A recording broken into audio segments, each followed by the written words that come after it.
The last roundup, last roundup. I'm rich as shit. If your wife is spitting blood out, are you gonna be like, we're cool, sit down? And a good burn to you all. Well, we He's trying to hold it back. I couldn't hold it. You are listening to the Last Roundup Horror Show. I am Frank, and with me as always is John Walmsley. Jason is absent this episode.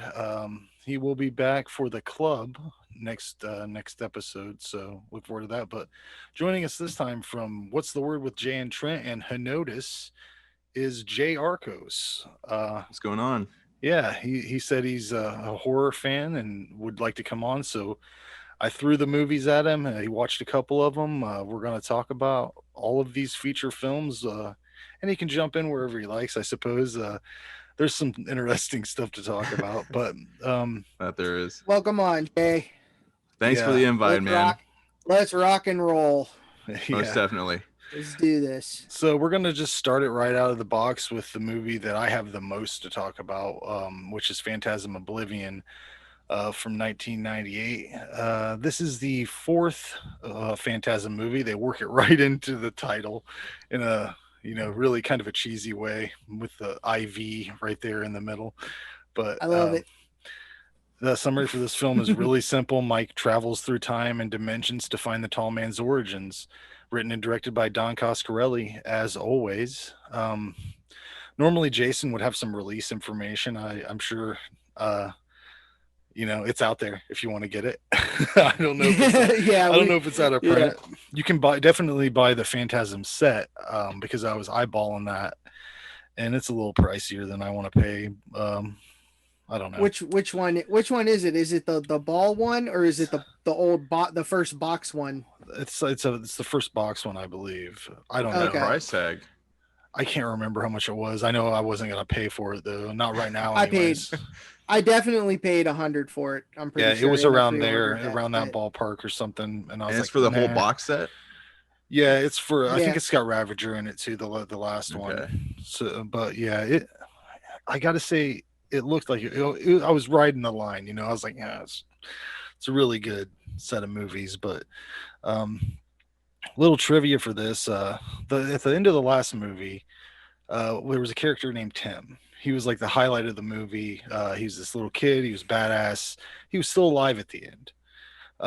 Evidently, they were going to address this in the original script because he's not there in Oblivion at all. And he was it was too costly to film it, but evidently he was supposed to be savagely eaten by dwarves at the beginning of this film. So that answered my question of what happened to him, because he would have been a teenager at this point, if there wouldn't have been able to do the continuity. But I think the montage introduction is a great device to convey a condensed synopsis of the Phantasm films. Like, you can kind of jump in on this one and know what's going on. I think they do a great job at the beginning to just let you know what this confusing storyline is, sort of. And they pick up from where the last movie left off, right? Like immediately after. Yeah. At the end of the third one, Reggie is being pinned against the wall by like a million spheres, and I can't remember exactly how it ends. It's like a cliffhanger, and this kind of jumps off right there a little bit. There's some Coscarelli made it easy for himself to come back in with this, I think. But one of the major appeals of this franchise is the friendships of not only the characters but the actors. I think these are I don't think you can remake Phantasm. Because there's the chemistry between those human beings that love this story and really haven't done anything else aside from Angus Scrimm. The Phantasm actors are like, that's their jam. That's what they did. That's what they do.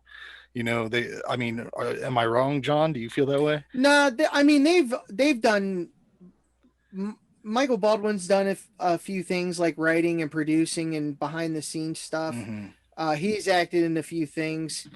Reggie's been in a few things like spots, like he was in Bubba Hotep, Right. you know, for that real quick brief thing. He's not doing any like major roles or nothing, I mean, but he's still working. Phantasm's his jam.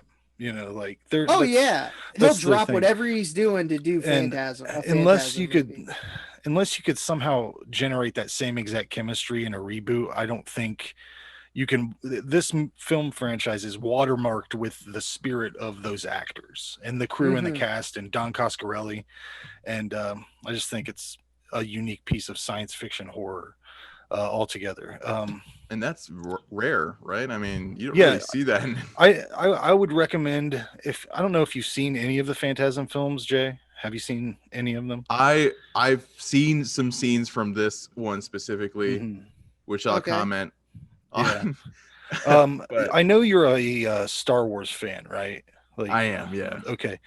I would consider this like a horror science fiction version of like a Star Wars type story. It's like a massive the world that he has created is so humongous and endless and time. It's infinite. It's everything, and there's no rules to this dimension. Okay. Tall Man can control everything. He's like God almost, and it's almost like having a god hunt you. You know, like that's the terror of the Phantasm movies, because Mike's character is being hunted by the Tall Man. From my perspective, I think he's trying to make him the new, like his replacement, sort of, right? Is that what he's doing? Like that's where they wanted to take it. He wants to turn him evil. Makes him. He wants to make him evil and his like liege or whatever. You know, like I don't know. I think when Tall Man just appears in the hearse with Mike at the beginning of the film, I wanted Mike to just turn around and go, "Oh, for fucking crying out loud, dude! Get a fucking life!" Like, because this dude's just following him around constantly. I thought there was a great opportunity for humor there, like. Whenever he opens up there's like a casket back there and Tall Man's back in the back, he opens it up. I thought it would have been hilarious if he was like, "Hey Mike, how about a couple road brews, huh?" Like just pull a couple beers, just fuck with him. Because there was a lot more comedy in the last one. They went a little bit more OG Phantasm with this and just trying to be straight ahead. It really made no sense. There's this cop interaction. It looked like a Cenobite almost, like a possessed cop or something. There's a part where he climbs on top of this car to drag Reggie out of the window. And he's like, this monster completely has no idea of how leverage works, or like, it doesn't make any sense. It was funny though. I like that. I loved how they incorporated the older footage from the first film, and like it was like seamless. And it was stuff we had never seen that was just unused, right?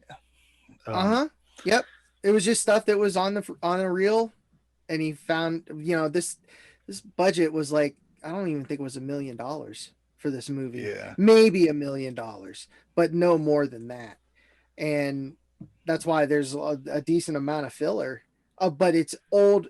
It was old stock, you know, old unused stock. So it was something brand new. For specifically, the scene where Mike's trying to hang himself, and then it like does that flashback, and it's the Tall Man hanging. I just loved how how Coscarelli put that together, and I love how they used every piece of this footage from. You know, they referenced everything, cross-referenced it. Every movie is each other, you know, like it's just one big long story. And even though Jody, man, his hair loss situation is a rough, sad scene, and it is what it is. You just got to accept it that these movies are so far apart, and it's really cool that they keep having him come back. That he still wants to come back. Yeah. You really get to see like the whole breadth of Angus Scrimm's acting capabilities in this film, where he's Jebediah Morningside, before he Oh, turns yeah. evil, and then he comes back as the tall man when he goes through the portal. Um, the female character, her name is Callie. Or no, that's Heidi not Mark. it. Callie's her. She's in Bubba Hotep. She plays Callie in that movie. Yeah. Jen. Yeah, Jen. It was so comical. She flips this car trying to avoid a tortoise, and then it blows up. The fucking car blows up after she says something about how that only happens in movies or something like that. It was perfectly timed. Nice. Reggie's skullet is so majestic in this film. He pulls the rubber band off of his ponytail at one point and just lets that fucking thing flow. And I think it's when he's trying to have sex with this girl, because he's always trying to. Oh, he's a horn dog. He's always trying to get some. Well, yeah, and one of the best scenes in this movie is where it's very creeptastic. He discovers that this girl he's traveling with doesn't just have a traditional set of boobs. Oh, I've seen this scene. It's one of possibly one of the greatest sequences in film history. Yeah. The Sentinel drills into his hand. He uses a tuning fork to save himself, and then smashes Jennifer with a random sledgehammer that was just hanging out in this building. No, that's what he opened the door with. He that sledged right? through it. He had so many weapons in this movie and shit. I know. I loved it. There's a great montage of him loading up all his weapons, putting on his ice cream man suit. It's really epic. I love that 4-barrel shotgun he has, but the problem with it is every time he shoots it, he has to load 4 shells. So it's like such a time consuming situation. Still badass though. I love the ending on this movie. I don't fully understand what Mike's powers are, but I assume he used whatever imbued knowledge that the tall man put in his head to build the makeshift Sentinel / exploding hearse situation, whatever that was. I gave this one a 10. I think it's perfectly executed, utilizing that old 70s shit and the new shit, and making it look right. Like that seems like it would be impossible, but really looks like a prestige movie. Coscarelli is a genius, I think. So that's my opinion. John? Fuck yes. This movie is amazing. Okay. It's one of maybe my favorite one of my favorite sequels of all time.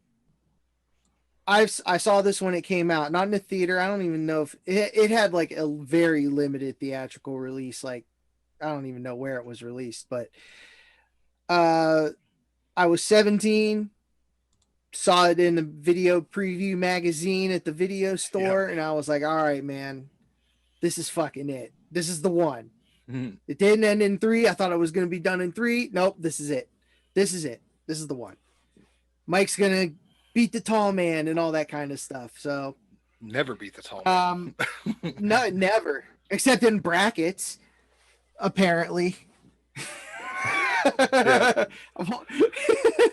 We might have to do that again and put like I really think that the tall man could beat Pinhead for sure. He controls everything. He could just go back in time and switch the script on everything, you know. And that's one of the coolest.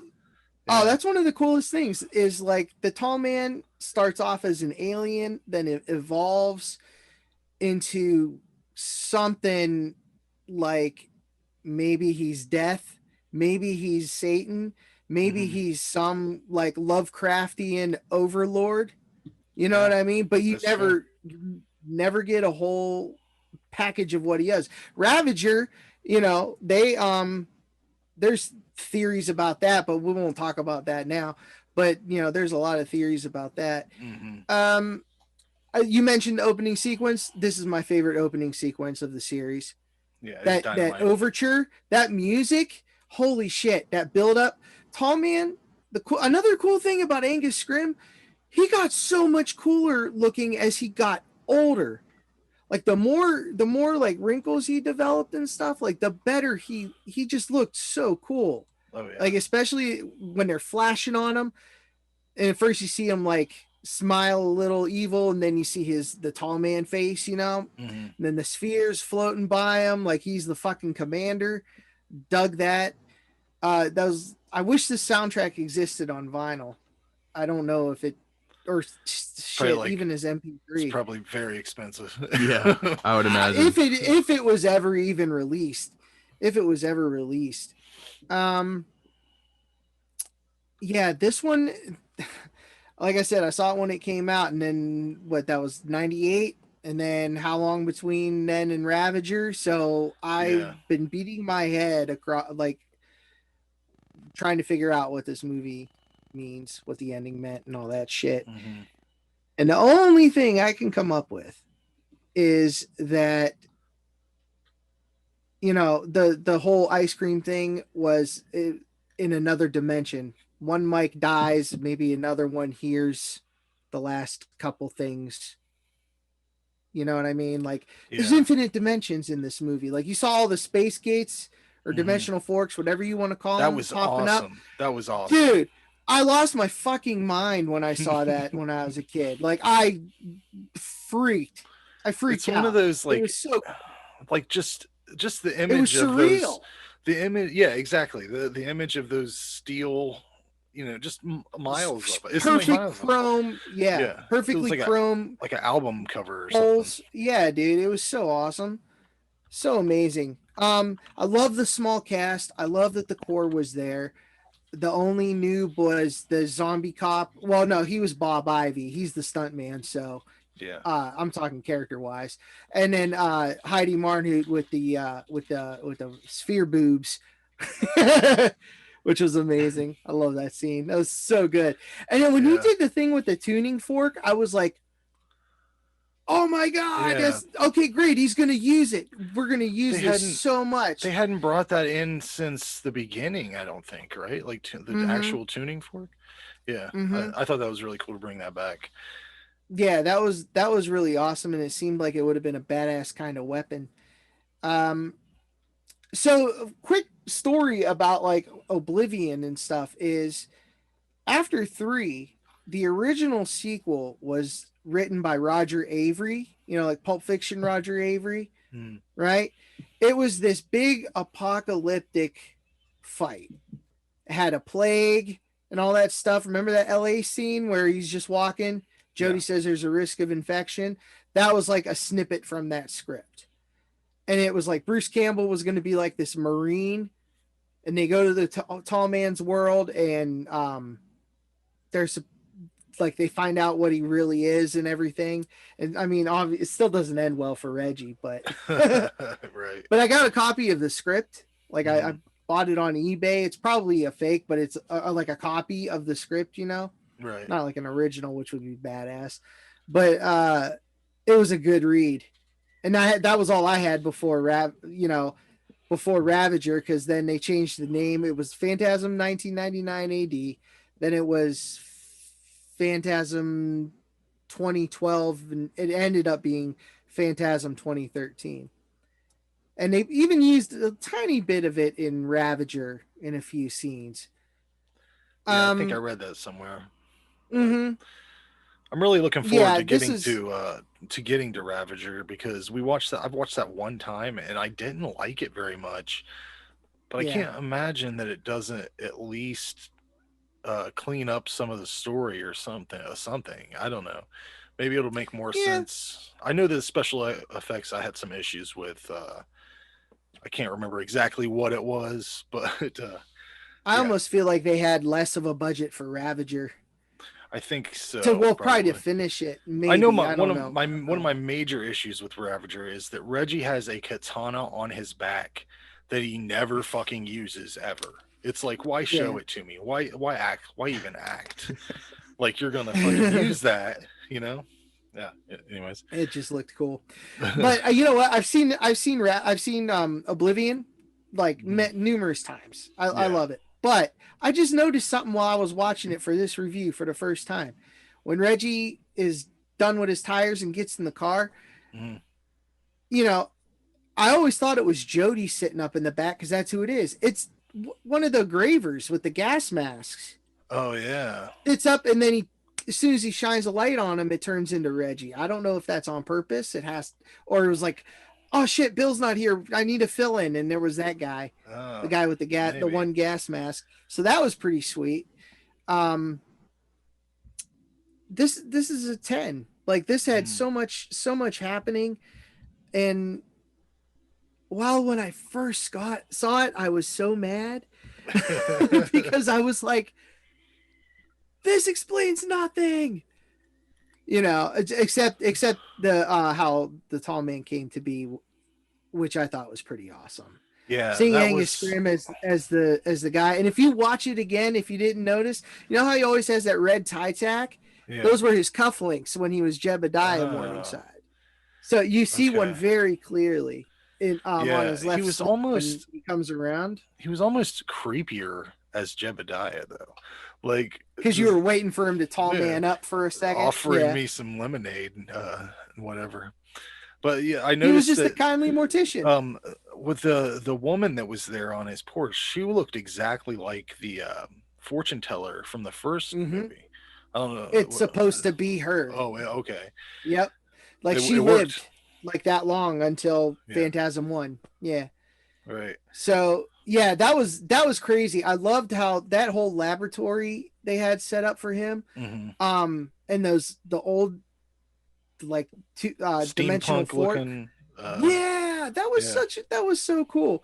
Like I really love this movie. Everything about it. Mike's performance. He's no longer the damsel in distress kind of character. Yeah, he kind of took shit over. He's almost like a superhero, a little bit. But what's his powers? Who knows? I don't know what he can do. Like the same as the tall man, I probably. Guess, but when his eyes turn just like your background image, when they turn like all metally, I love that. That's great. That was so cool. That was badass. That was badass. But Jay, did you watch any clips? Did you watch any clips from this? I did watch. I watched the clip where, with like that one character's breasts were gyrating, and then they detached and then attack him, and then he uses the tuning fork. But I did actually pull. I know, John, you said a 10 out of 10. I did have a bad review of this that I was able to pull. Whatever. I don't care what he says. This person spelled out worthless for this movie. I'm sorry if I may offend some loyal fans of the series, but this film was a worthless piece of garbage. I've seen the other sequels, and the first one was better of them all. I could neither follow nor understand Phantasm 4. This movie was such a cluster of unimaginative ideas. I thought this movie was a waste of time and effort, and the dialogue was whack. So someone says, so someone in the movie said, blow me in the movies, and no one says that in movies anymore. But this person said, I would rather have pepper or salt dashed in my eyes. Let me do it. And watch this film twice. God have mercy on our souls if there is another sequel to this mediocre sci-fi adventure. Guess what, bitch? There's a 5. Suck it. 1 out of 10. Nah. Oh, nah. Yeah. So it's so hard to follow. I get it. But like I said, I followed up with that review. And from what I've seen, like I said, there's that scene where one of the characters, breast starts gyrating, detaches from her body. There's like these silver balls. They start attacking the main character, Reggie. Yep. And then he fights back with a tuning fork. I mean, where do you see more that? And then he bashes one with a sledgehammer. That too, repeated. Like, come on. This guy, he doesn't get it. I think that the thing I like most about it is that it seems the science fiction of it, like the whole idea of there being dimensions and being able to tap into dimensions with tuning fork type things, and like, see, that's interesting. It's a different kind of, and for Don Coscarelli to just create like this whole lore about all these, the way the tall man does everything, and the way, and to see you to still have all these questions, it makes you want more content. And buy books that talk about it and all that stuff. Like, I'm interested. I'm gonna try. I know we're talking about it this episode, but I'm gonna try and give it another, try and watch it from start to finish. Yeah, I'm intrigued. you can 'cause, I find mean- most of them for free online. The first Yeah, one they're is spread around. the first one is just a standalone. You don't need all the other stuff. It's a great piece of work by itself. Mhm, Yeah. But it's mhm. like if it's one of those things like if you love that movie and then you watch all the other ones, it's like bonus features, constant more details, It's just like more a information. continuing story, essentially, Yeah, it right? furthers the adventure. Yeah, and it makes Yeah. the other ones better after you watch the newer ones. Like I don't know. Yeah. It's just one of those things. Let's go to 1993 for the chill factor, aka demon possessed. Summary for this film: a group of snowmobilers become trapped on a lake and hole up in an abandoned camp. What they don't know is that the camp was once used by a satanic cult for its rituals and is still infested by demons who begin to kill off the group.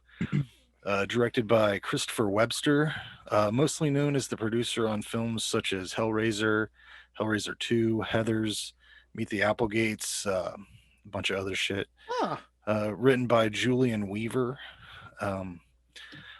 This is coming out. I think Arrow's releasing this or have released it. It's on for free on Tubi if anybody wants to watch it. They're using the arrow art as the icon, Yeah. so it's either out or will be out very soon. Yeah, this movie starts out with some heartwarming family channel style music. It's Right? The most disarming music. Yeah, it's by a guy named John Tagenhorst. It's all these names, man.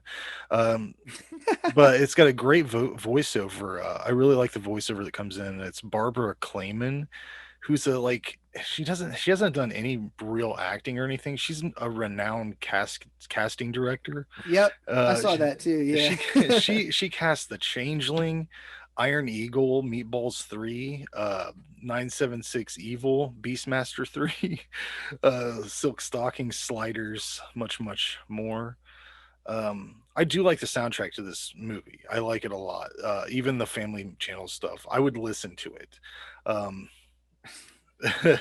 This guy doesn't have many credits, but he should be very proud of this work, I think. If Jason were here, I would say that I don't know what he's going to give this movie, but I would say he really likes it because it has two things he loves: snow and the woods. So it's like two things that give him like an instant 2-point bump on his rating, I would assume. Just like always, the little tiny weird shit bothers me.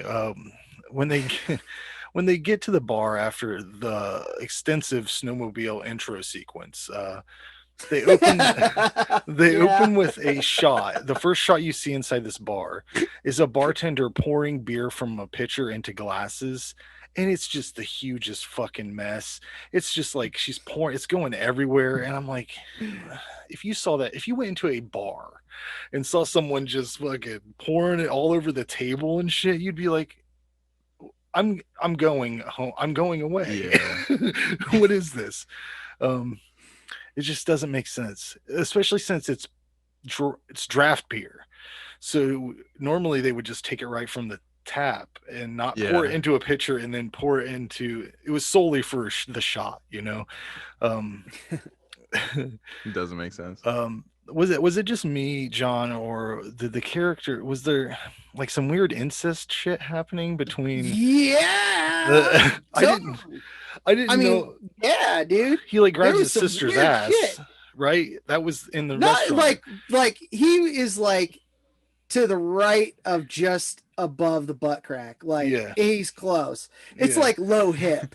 But like that's what they were, too low for a brother. That's what they were going for in this. So weird. And both their boyfriend and girlfriend are sitting there watching it happen, and it's like, why would you make that choice in your film to put just and that's the only time you see it is in the restaurant. But no, it's not actually. Oh, I guess there is some other stuff, but yeah, I did actually think so weird. I liked how this movie was written. I thought it had a good structure, and I liked how the story flowed. I liked how the monologue was used, because that woman had a really good voice for that kind of shit. Um, there's one line in this movie that I had a real issue with though. There's a football player guy, and he's gonna Let's go. see if we mark the same one. He's gonna go try to find help. Yep. And his girlfriend's like, don't go, it's dark, whatever. And he goes, football players don't get lost, honey, they know where the end zone is. And I'm like, that's a wildly incorrect statement, because the amount of CTE issues that football players have, I would say that they are probably in the upper percentile of people that just fucking get lost all the time, especially in the dark on a snowmobile. I mean, if you're a football player out there, whatever, but I'm just saying, That's the greatest excuse ever. it's a gloat. Yeah. Another line I enjoyed quite a bit was, I told you we're a remarkable family. I'm sure we have Indian blood. And I'm like, Yeah. it was, and that was all because Me too. that was all because It's so funny. that was because he was possessed by a demon that was making him heal from his coma. Yep. And she's like, you're much better. You were busted open. And he's like, yeah, we have Indian blood, I guess, you know? And it's like, no, you're a white dude. Like 100%. Yeah.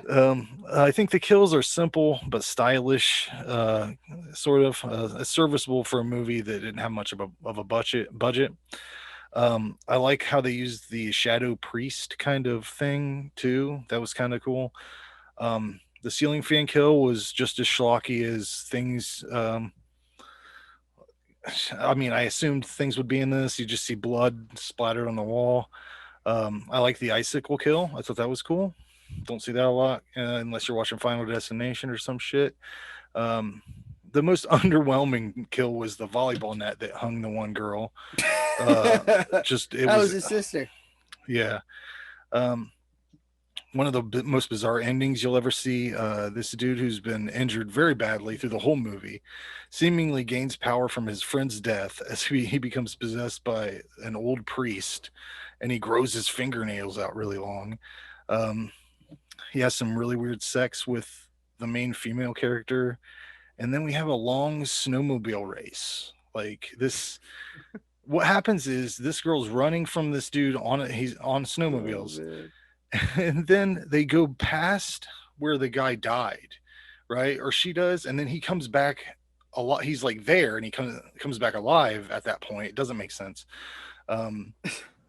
And then there's a point where they go by the dude that died from the trying to go find help, and he runs into the barbed wire. The football player. And it almost seemed like I thought he was going to come back to life and start chasing her too. But it was almost like the guy was like, hey, I killed that guy. There he is. Like they like kind of points to it. Very strange. Yeah, it was weird. But I did like this movie. I thought it was fairly original, I guess. I don't know. I always say that and then Jason debunks me. But I thought it was well written. And I think that helped out these actors because they were not the best. I think that's the only way this becomes passable really to the level that it is. I gave it an 8.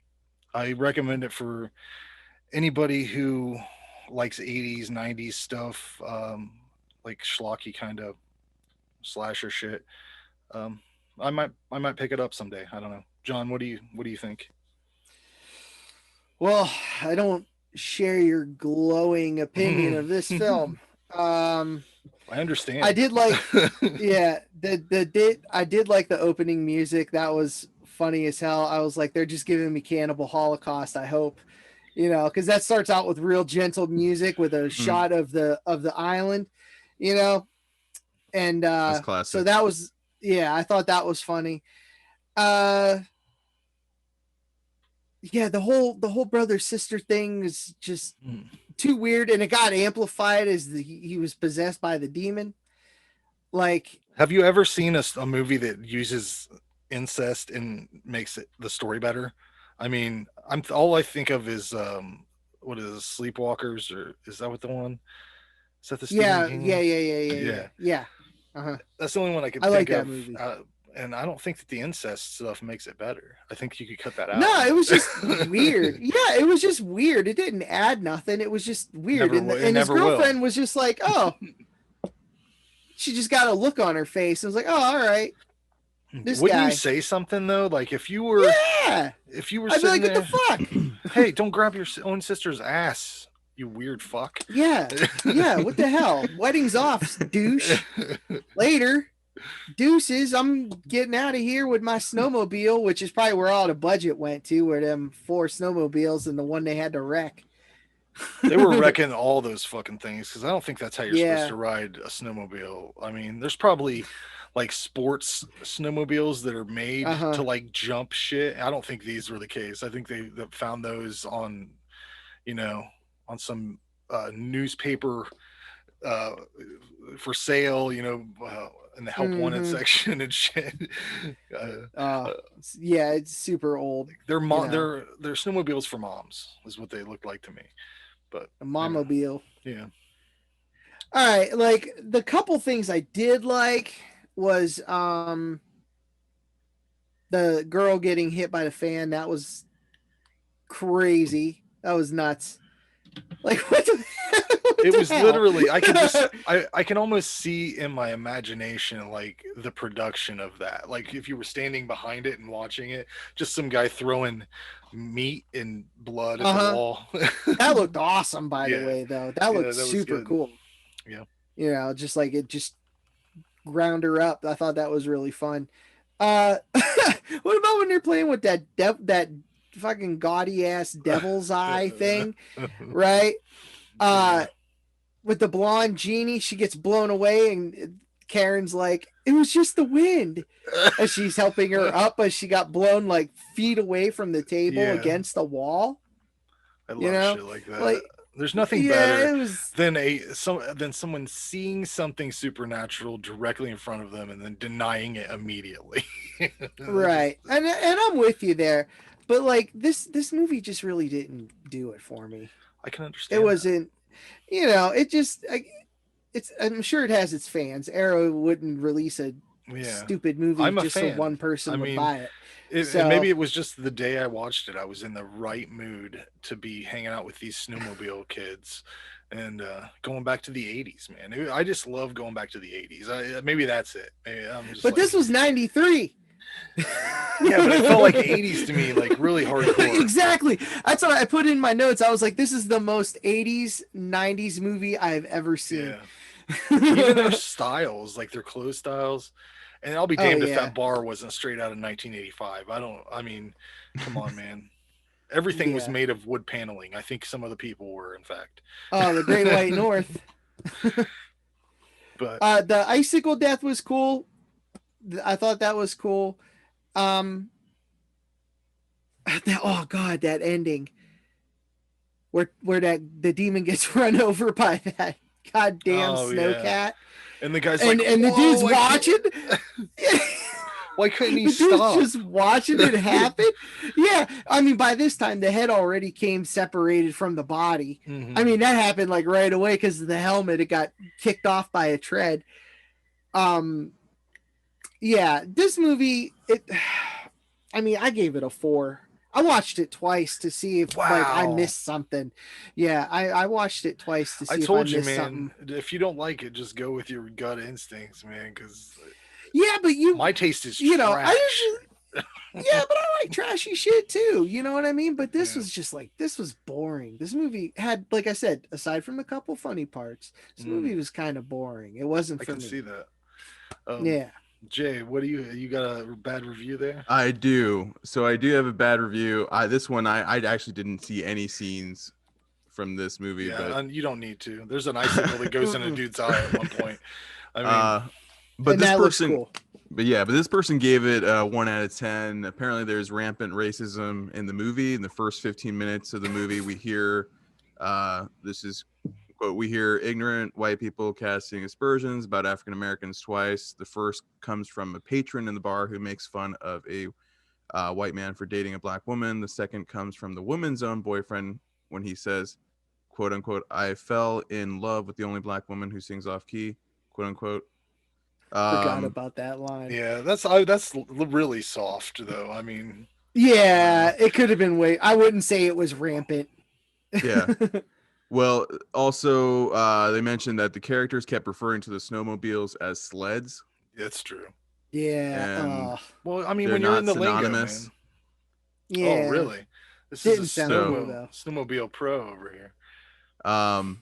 The characters are whiny and obnoxious. They cannot keep their Mhm. cool or calm in a crisis and do nothing but snap at each other and swear loudly, which only breaks down the lines of I don't communication know. further. Yep. It would be really hard to not snap, though. I mean, like, imagine That is true. This is what happens, Jay. Imagine you're with the Chiodos boys, right? And you All guys right. are like taking your sleds out in the snow, really jamming. One of your friends, let's say Trent. I don't want to put any of you in harm's way, but hits a tree, busts their face open, and then you are out in the middle of nowhere because you've went to a stupid area that's like an hour away from civilization. The only place you can find is this cabin.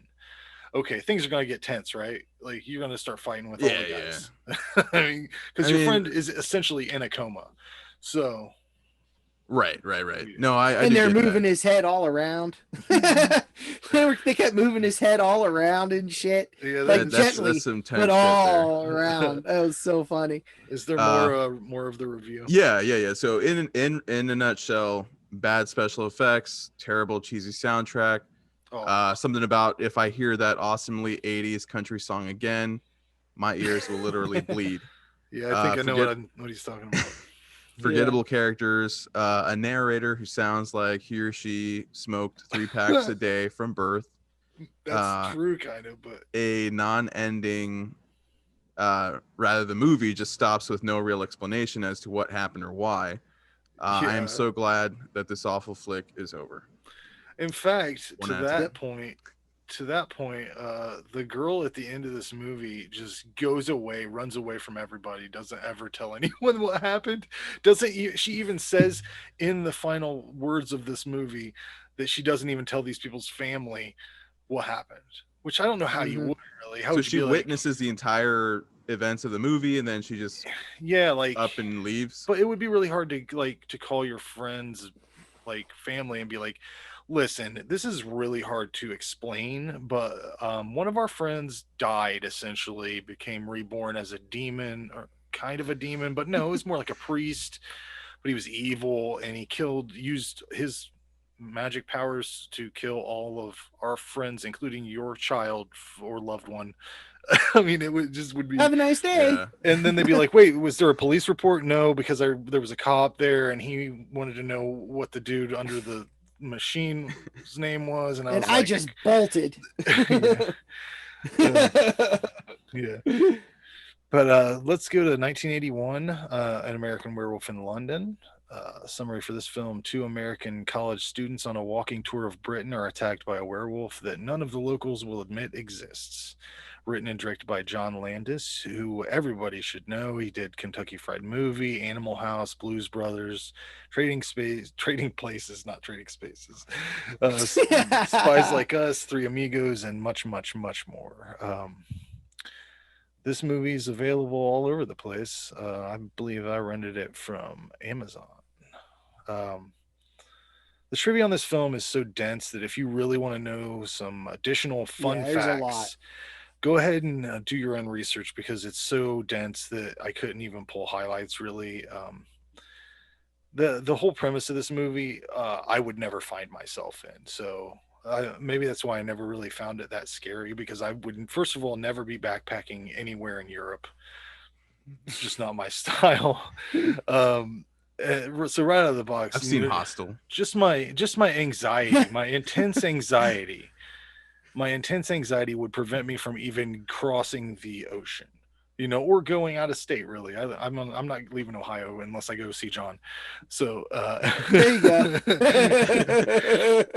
But yeah, I would have been like, nope, I'm not fucking doing that. But if for some reason my friends had convinced me to go, I would have died right away because of my anxiety. Because we would have got to this slaughtered lamb pub that has a sign of a a wolf attacking a sheep, I believe, or something bloody The on the severed sign. wolf head on a pike.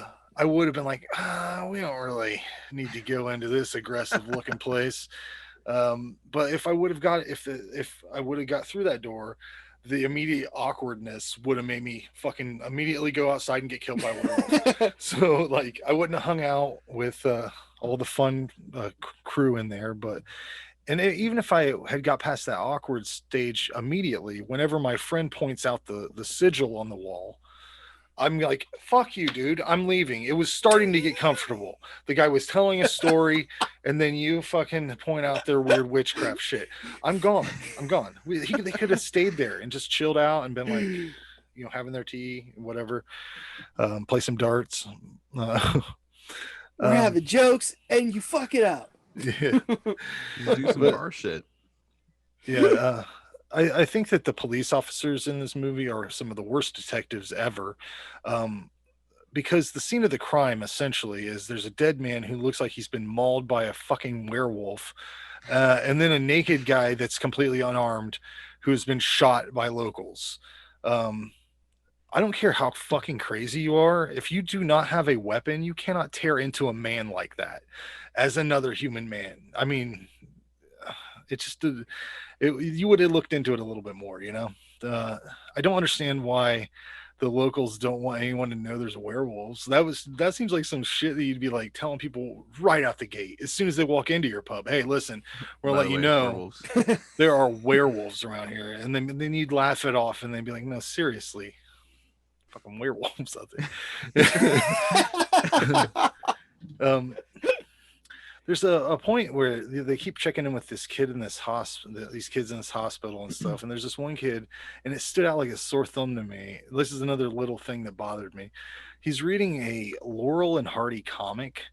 And at first I was like, what the fuck? Why would a kid in 1981 be looking at a Laurel and Hardy comic, which essentially comes from the days of the talkies back?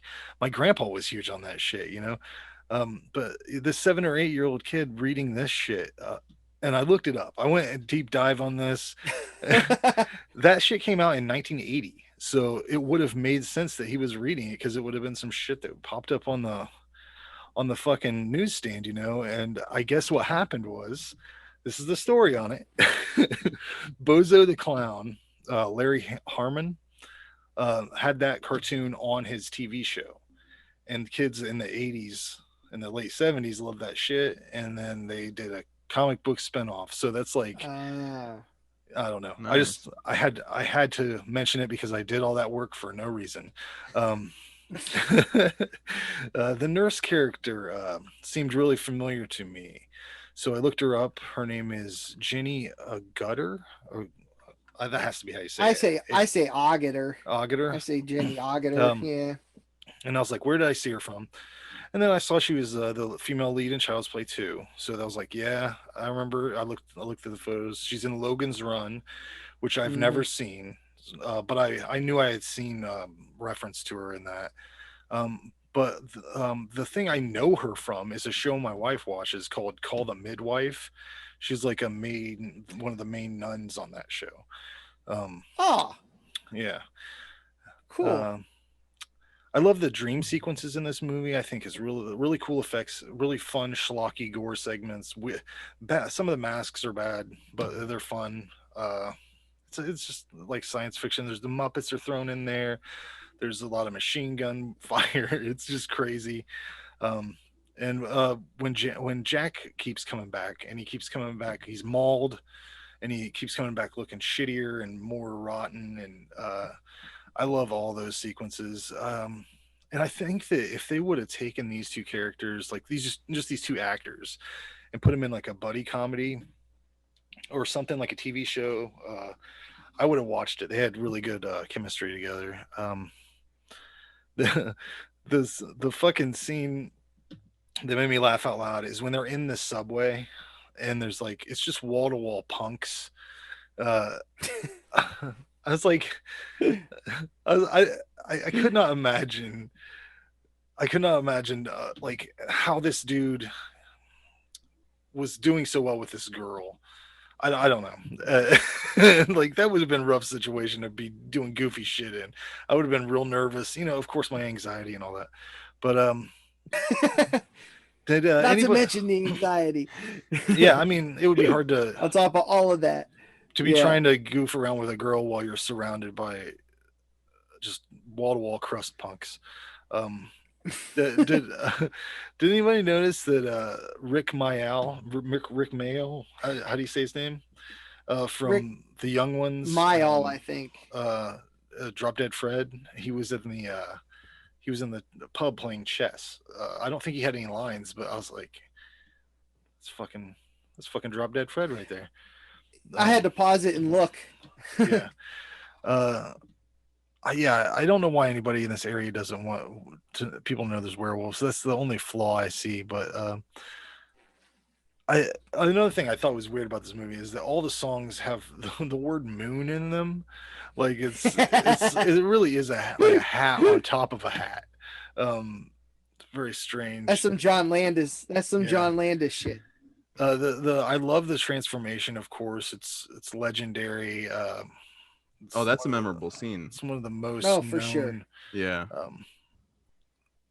It's funny because it is very painful. He does portray it as being a very painful, and it looks painful. Yeah, he did a good job showing that. My wife was over in the room, and she was playing a gem collecting game on her phone, and all this screaming's happening. And she's like, is he gonna be all right? And I was like, well, he is turning into a werewolf. And she's like, is it painful? And I'm like, well, check it out.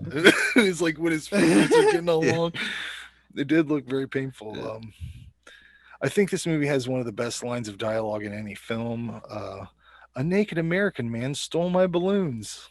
I love that. I really noticed while watching this that werewolves are a lot like alcoholics. Like they have absolutely no control of their monstrous capacity, and they are constantly waking up in strange places and not remembering anything. Yeah.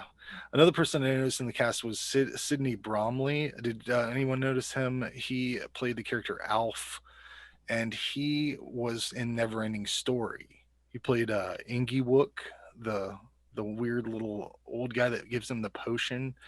Oh my god. Yeah. I'm sorry. That's one of my favorite movies from when Yeah. I was a kid. I still love that movie. And holy Yeah. shit. When I saw him, I was Wow. like, that guy looks just like that dude from Neverending Story, and I'll be damned if he wasn't. Wow. That's so cool. I didn't even think of that. One of the coolest things about this movie is the "See you next Wednesday" phrase. It's the name of the porno film in this movie, but John Landis has used it one way or another in every single movie he's done. Like it's either on a movie poster somewhere, or it's like an Easter egg. It'll show up, or it's said by a character offhandedly. And it came from 2001: A Space Odyssey. It's like the final line of the video letter from Frank Poole's parents. His father says it, and evidently John Landis just liked it enough, and he used it everywhere. I mean, if you Nice. every movie you watch, just try to, if it's a John Landis film, just keep an eye out for that because it's a cool detail. This is definitely one of the strongest werewolf movies. It's not my favorite. I generally like the bipedal werewolves instead of the more wolf-like ones. Like I want them to walk around like a dude. So like my favorite's Dog Soldiers. I like that one a lot. That movie's great. But this is right up there with all the rest of them. I mean, I don't know which one I would say is better. I like Ginger Snaps a lot. I like Silver Bullet. But this one's right up in the top 5, I'd say. 8 out of 10.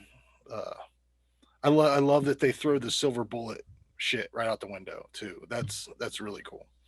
But John? Yeah, so I've been a fan of this one since I was a kid as well. I don't remember how old I was when I saw it.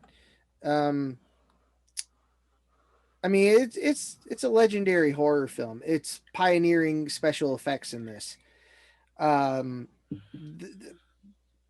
Howling did like more elaborate face stuff, you know what I mean? But Mhm. this is the archetype for advanced special effects. Like, you know, because there was Werewolf in London, and then The Howling came out after, right? I'm pretty Mhm. sure that's the timeline. This is probably the best of the werewolf movies in my opinion. This is the Mhm. one I'll watch. Like, if, oh man, obviously Lon Chaney Wolfman. I love that movie, but this like outdoes it. You know what I mean? It's like Wolfman times 1,000. It adds so Mhm. much more to it, and the fact that they showed all of his bones stretching out and everything, like that is definitely a painful Is that situation. Greg Nicotero that did that?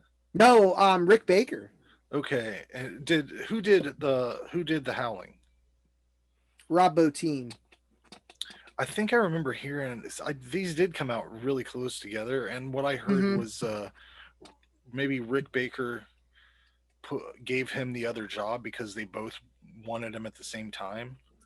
I feel like that's sort of right. I want to say that Rob Bottin was a student or a good Yeah, friend think or that's what something I like think. I heard that. Rick Baker talk about that on Dana Gould's podcast because they're really good Okay. friends. But yeah, interesting shit. It's cool to see people help each other out like that. Oh yeah, for sure. Um, I love Jenny Agutter. I had the biggest crush on her from this movie. Like, holy crap! Oh, she's like an all-time hottie and hot movie hottie, man. She's really good. it was so funny. Like what was it that she found?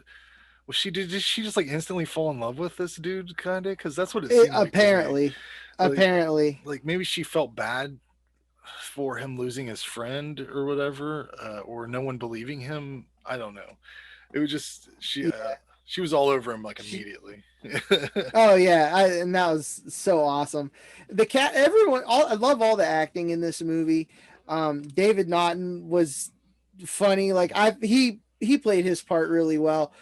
But I really liked Griffin Dunn Mm. as Jack. Oh yeah, he's And great. you mentioned it, the decaying special effects. Mm. And at the end, you know, at the very end, he's just a puppet. By Oh that, yeah. you know, just a, you know, Yeah. he's just And a that piece of scene skull. whenever when they're all telling him he has to kill himself. That is such a great scene. Like, no, you I just love kill that yourself, scene. man. You have to do it. You have to like everybody he's murdered. That Mhm. that is some They're cool just giving shit. ways. And you know what else I love? That happy couple is still happy, Mm. even all mangled. Because remember, they were all like, Yeah, oh, you're so lovely. I love you. You know, and they go into their buddy's house and then they get fucking torn up.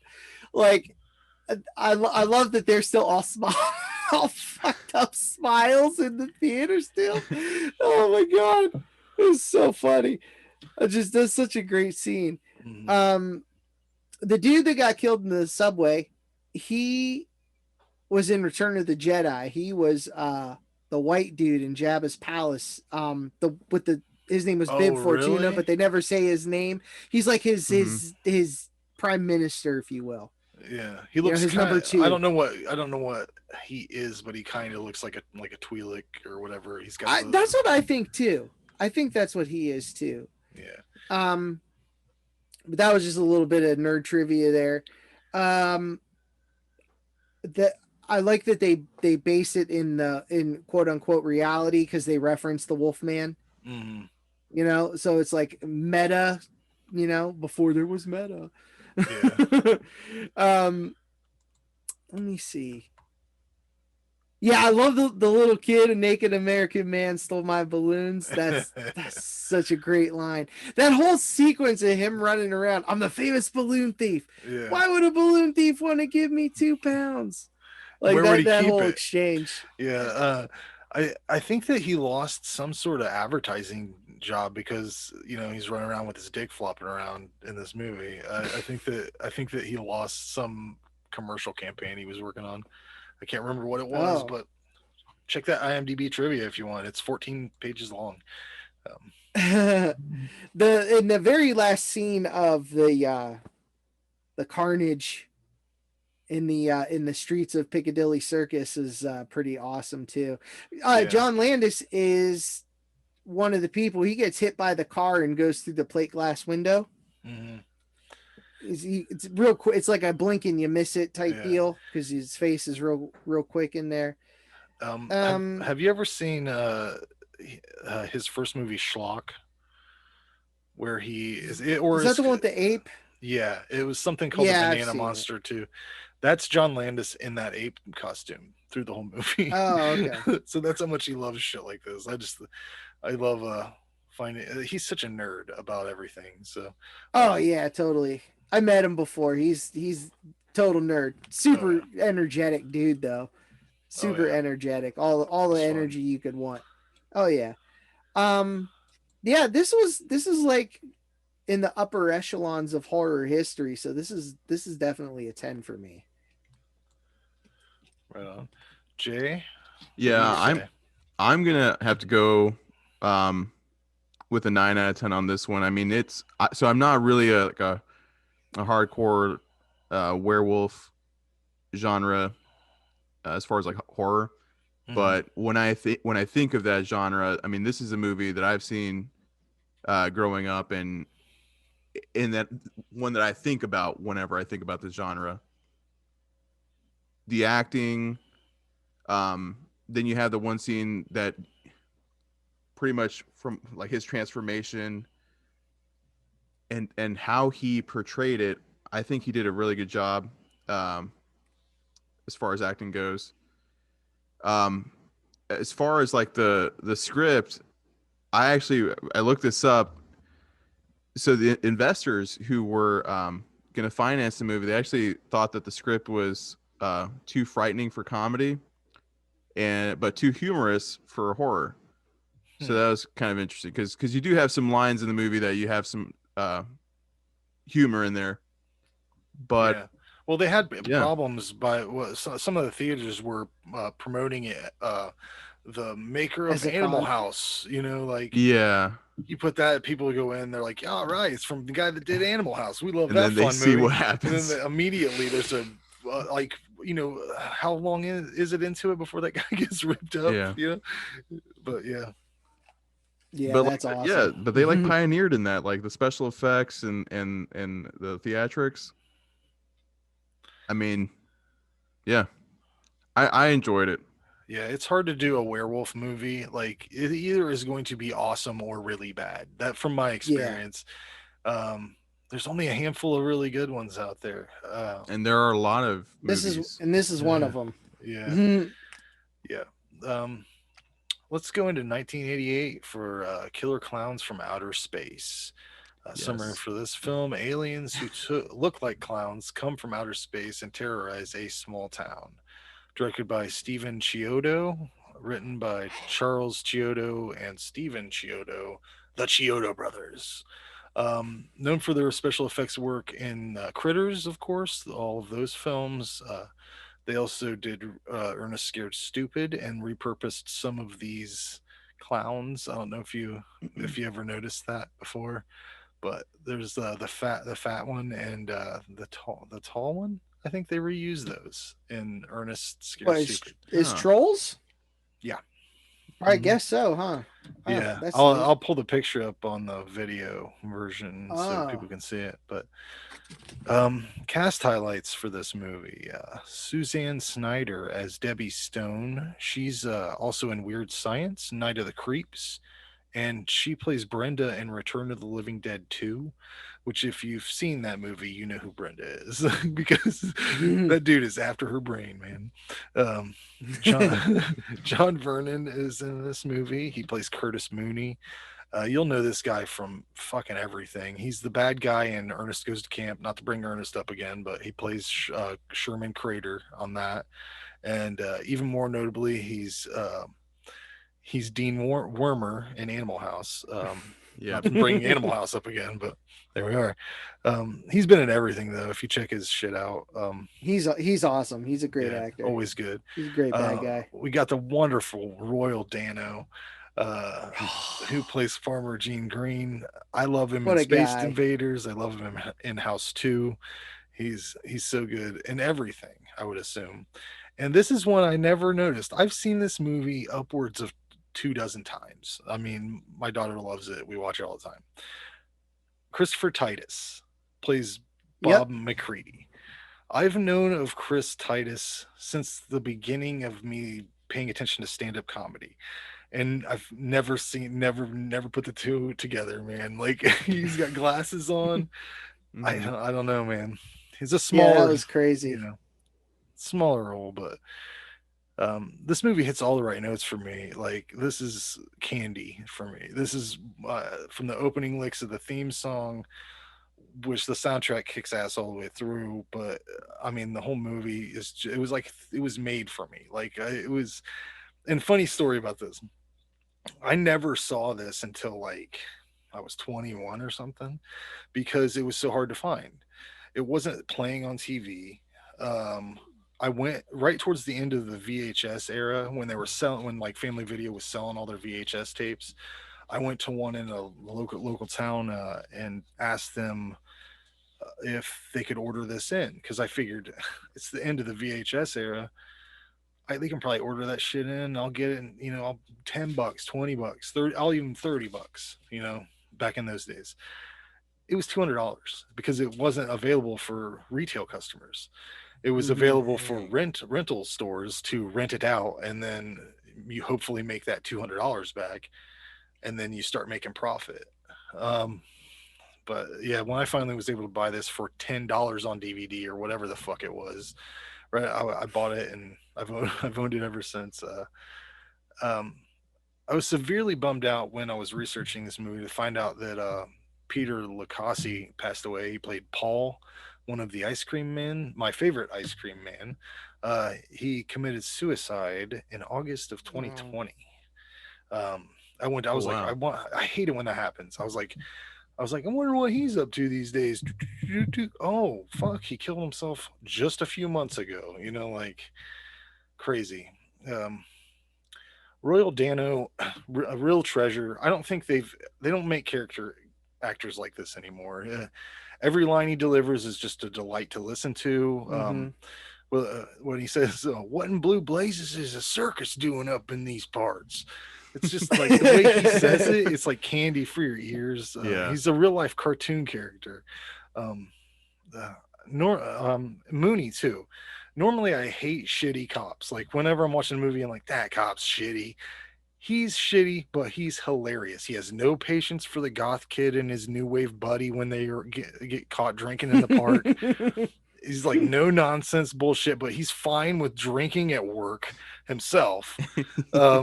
When Mike and Debbie come in to make a report, he's an all-star piece of shit. But he's so goddamn great. Just the fact that he won't believe this clown situation. Like everybody, town's in on it. He would rather believe that everybody in town is in on the same joke. So far, you're not gonna get me. Phone's ringing off the hook. And I'll tell you what, the character Mike, what's his last name? Tobacco. Mike Tobacco.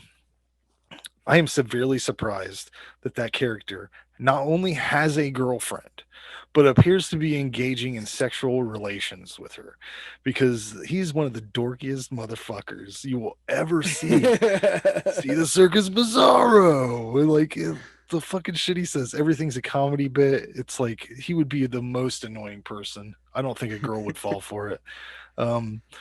I love everything that they've done with the design of this movie, the ship, the weapons,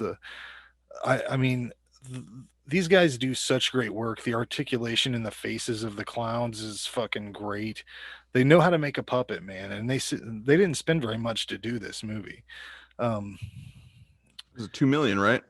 I think that's what I saw, and I think most of it was not the puppets. I think. Oh yeah, it was everything else because they did it themselves. Yeah. So they didn't have to pay nobody. Yeah.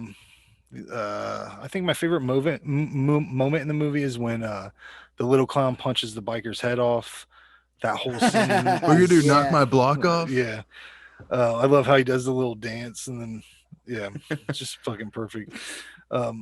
And I also like the shadow puppet segment. That was really well done for this time period.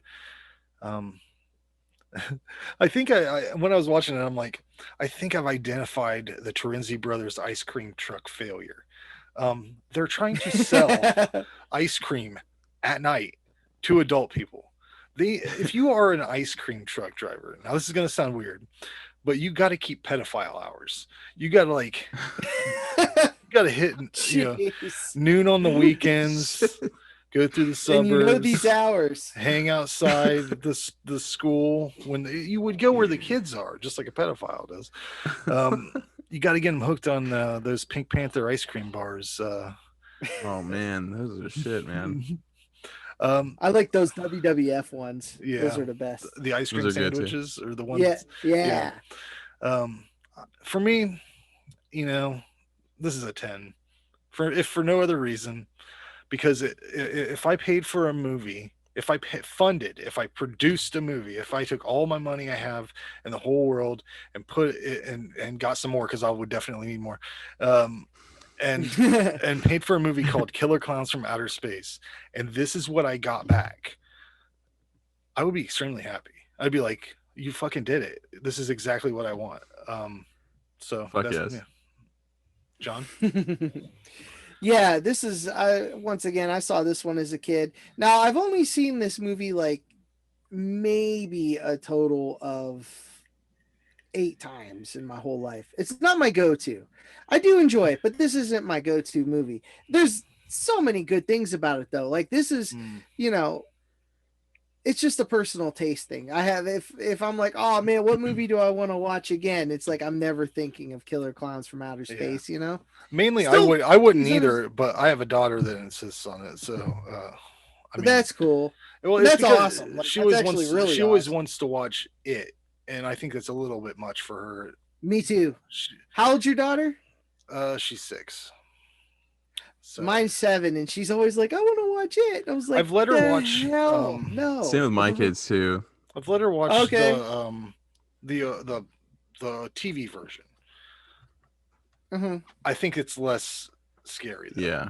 It's not like violent, like crazy. Although that terrified me growing up. Though. It did me too, but she just likes clowns. Tim Curry. So. Oh man, he was amazing. Yeah. He was amazing in that role. Oh yeah, for sure. But yeah, I Royal Dano. I mean, Gramps forever. He's the best. Every word is just like, oh, Grandpa, come here, give me a hug, Grandpa. Come here. Come on, they're gonna have hot dogs. They're gonna have. Come on, Pooh. I love him. Yeah. Come on, Pooh. Oh, my Pooh Bear. Pooh Bear. Yeah, it was so amazing. I'll tear this thing apart with my bare hands. It's great moments with him. Like he'll always be Gramps. Like that's one of my favorite characters. I like the little the special effects were sweet, but I loved the little popcorns. Yes, that was a really cool touch. Like to make a couple of them with the mouth, and then they turn into. I said they look like the piranha plant from Mario Brothers. Oh yeah. Oh yeah. They definitely remind me of those. Special effects are stellar. Like those guys did it themselves. They knew what the fuck they were doing. Like this movie, there is nothing wrong with this movie whatsoever. Like I said, it's just not my go-to. I like that they somewhat did the clown car gag. It was sweet. Like if they would have made that today, like thousands would have came out CG'd, but like that was cool that they had some of them, and that the pie death, that was awesome. Like the melting, that was really cool. John Vernon as the puppet, that was a great scene. And Frank, you mentioned the shadow puppet. That was so fun. I love that. I love the old school animation, 2D animation. Like Pee Wee's Playhouse is what it reminded me of. Oh yeah, all day. Yeah. And the knock my block off, that little clown was cool. Like, they did a lot with $2 million in this movie. What is that? My one. Give me 1 second. Frenzy Brothers crashing through the ship in the exact. Oh yeah, they crash through that wall. And it's the same shape of the car. Yeah, with the clown head and everything, like Yeah, that's Looney good. Tunes shit. Those dudes were funny. They were definitely a good addition. But like I said, nothing wrong with this film. Just not my go-to. It's an 8 for me. Jay. But I respect that it's like a super huge cult classic. Like I get that.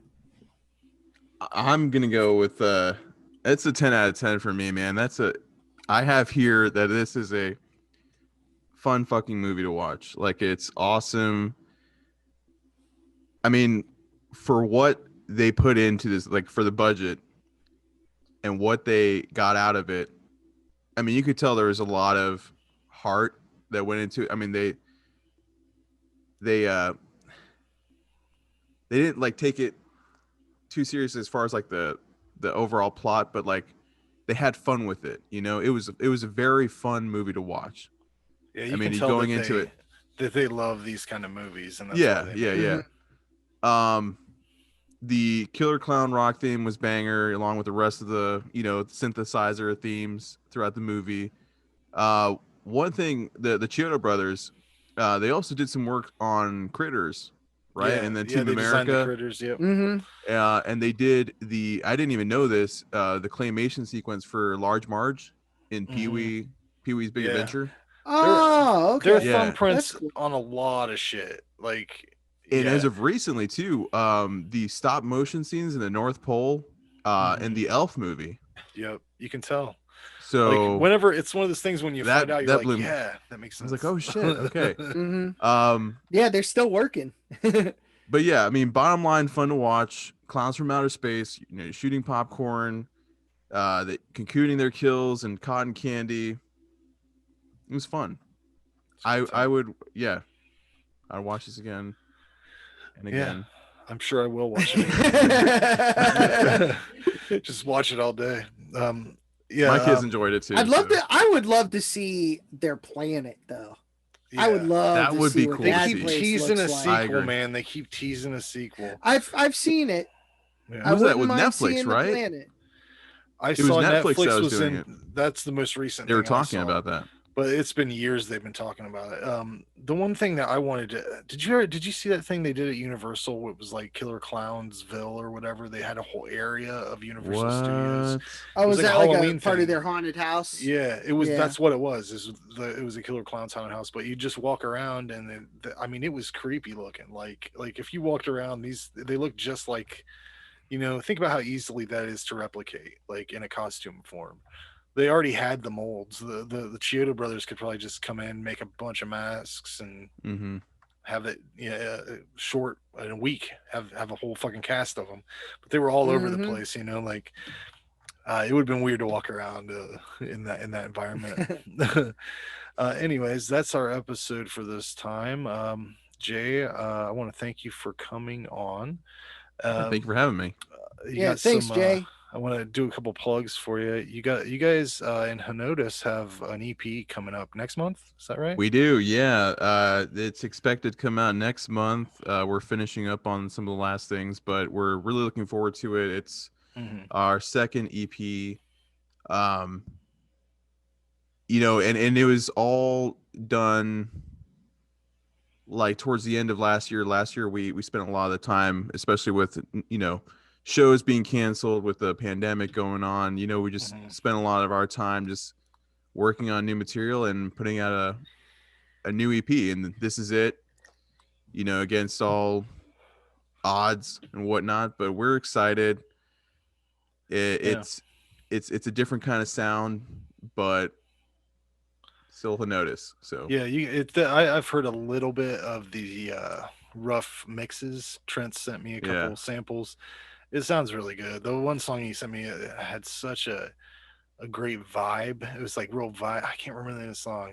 Something sexy. Sexy sentient beings. Yeah, SSB. had like a really fucking great bass line. So so Trent has a pretty groovy bass line in that, and he actually has a solo in that song too. Yeah. What I did with that song, I was heavily influenced with like like Santana-esque kind Yeah, of you can style tell. guitar playing. It's like a laid I did back that throughout the kinda- entire song. I was like, okay, fuck yeah, let's do this. Yeah. So, but yeah, it should be cool. I can't wait to hear the full version because the version I heard, Bo still needed to go over and do vocals and stuff. Yeah, so yeah. there was like That's a the scratch last track part. on there. Yeah. Yeah. But So- do you have a new what's the word coming up soon? You guys talking We about are we're our next episode that we're gonna be we're gonna try and schedule here is with Jayson Staley from the Super Satan show? Super Satan Show. Oh yeah. Have him on as a guest. That'll be fun. He's a cool dude. Yeah. Up Looking next forward for us on the Last Roundup Horror Club, we will be talking about the 1978 Dawn of the Dead. It was the poll winner. Yeah. Ooh. We'll also do Good another one. exciting round of our original RPG game, The Invasion of the Skin Dancers. We'll, of course, hear Jason's thoughts on all the movies we talked about today. And we will show off some of our favorite bullshit that we've got recently. I have some stuff coming this week that is going to be fun. So until next time,